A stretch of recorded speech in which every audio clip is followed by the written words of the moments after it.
Sorry it's been a little while since I posted. I've been real busy this winter. You know, we had that cold spell last week or so, and I've had some folks wondering about my critters. Coldwater's fine. He spent that week over at my girlfriend's house, which is more like a vacation for him because he got to sleep inside and hang out and play with her dogs and all that other stuff. The pigs, they're fine. I put down a straw bale for them and kept going out there and breaking ice and stuff like that. So they had plenty of water, plenty of food. The chickens, I put down a wood chip bale, I guess you call it.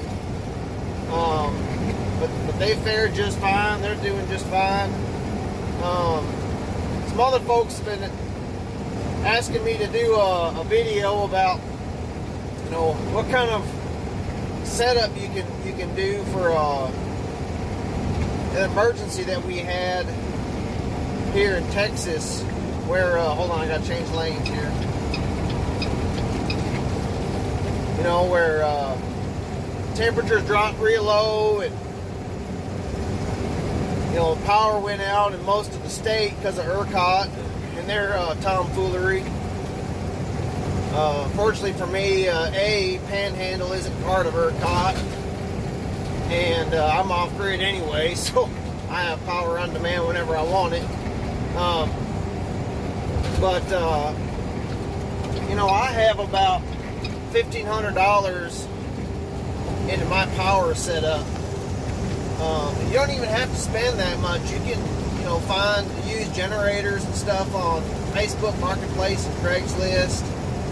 You can find used solar panels on Marketplace and Craigslist. Same thing with batteries. What I do recommend, though, is don't use car batteries for your battery bank. And the reason is just because, I said this in a previous video, but car batteries are meant to stay between 12 to 13 volts. And if you continually run those down, eventually you're going to have a bunch of dead car batteries that aren't any good at all. So the best thing to do is to use deep cycle batteries, like the ones you put in boats. You can also use like golf cart batteries, like 6-volt golf cart batteries. Those are excellent. I have a 3,500 watt Pulsar generator. It's excellent. It cost me like $350, something like that, from O'Reilly Auto Parts. But you can definitely find stuff cheaper than that.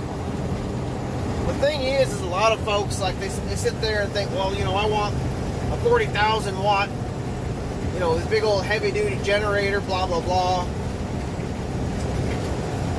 Folks, you don't need that crap.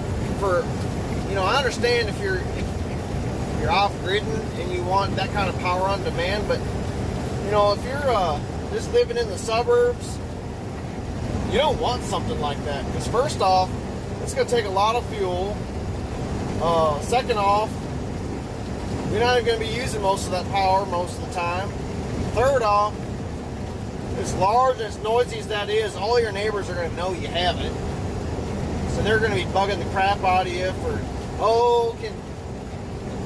you keep this stuff warm, and can you keep this stuff cold in your freezer for me, blah blah blah, and they're going to annoy the crap out of you. And if it's like a long-term grid down situation, eventually you're going to have more problems, because those people are going to know that you have access to power, and you probably have access to other things like food and stuff like that.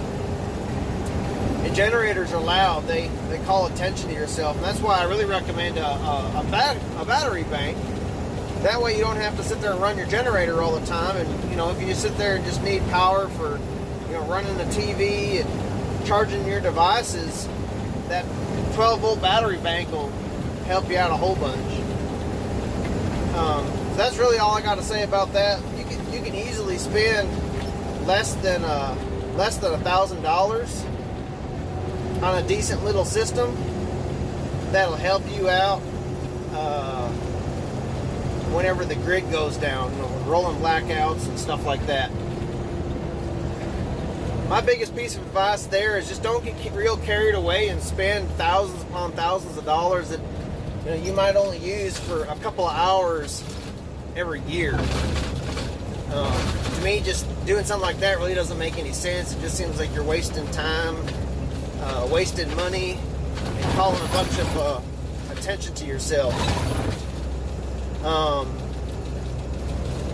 Just a quick update on a few other things. I've been working on my combo a lot.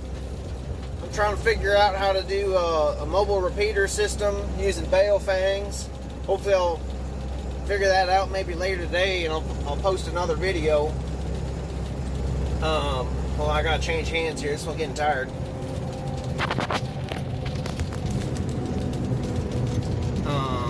So there's that. I bought a couple of Detroit 353 diesel motors for a coming project, so stay tuned for that. It's gonna be awesome.